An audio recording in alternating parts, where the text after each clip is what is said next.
Kela dimdimê destaneke Kurdan e. Heta anha li ser pirtûk hatin nivîsandin, bûn mijara romanan, bûn mijara destanan û nihazî bû lîstikeke şanoyê. Kî çêkir, çawa çêbû, em ê paşê qal bikin, pêşî em hinek li ser dîroka Kela dimdimê bisekinin. Kela dimdimê ne tenê destaneke, rûpelek zêrîn, rûpeleke berxwedanê, rûpeleke girîng a dîroka Kurdan e. Li Kela dimdimê li dora Urmiyê li herêma Bradost xanê Lepzêrîn bi awayekî din mîrê Lepzêrîn keleheke girîng, keleheke xurt ava kiribû.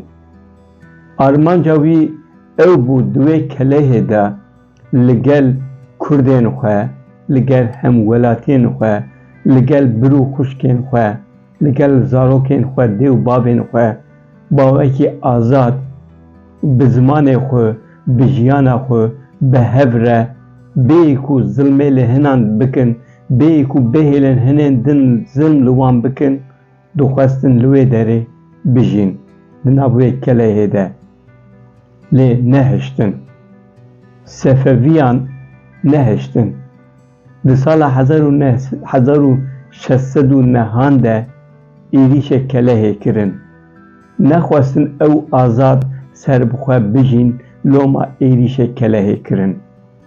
Helbet li hemerî vê êrişê Kurdan jî dibin pêşengiya xanê Lepzêrîn de, mîrê Lepzêrîn de berxweda. Di nav kelehê de tam bi temamî salekê, nêzî salekê berxwedan.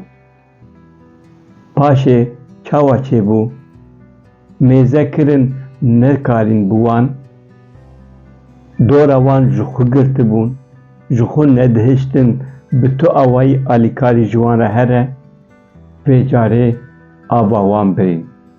Av jî bi ser wan de birîn. Xelkê, kelehê hemû bê avman, tîman di nav perîşanî de. Ancak karîn salekî berxwe bidin. Di 1610 de berxwedana wan têk çû, ew keleh jî hilweşandin. Wekî me got bûn roman, bûn destan û anha jî bi navê ji Kela dimdimê lîstikeke şanoyê hate amadekirin. Kî amade kiriye? Li Mêrdînê şaneşîn performansê ev lîstik amade kiriye. Loma îro Kela dimdimê mêvanê me ye. Mêvanê 3 deqîqeyan e. Recep İçen hem derhêner û hem jî nivîskarê metnê vê lîstikê ye. Di amadekirina vê lîstikê de ji vê destanê sûde girtine. Lê li ser metna Feqê Teyran meşiyan e û lîstik amadekirine. Di lîstikê de nêzî 10 kesan dilîzin û ger problemekî dernekeve 18 vê mehê, 18 Avrêla 2025 cara pêşî li Mêrdînê li şaneşîn performansê wê ev lîstik destana Kela dimdimê bi navê lîstika nû ji Kela dimdimê wê derkeve ser dikê. Paşê helbet wê li bajarên din jî bêlîstin, lê anha pêşî li Mêrdînê.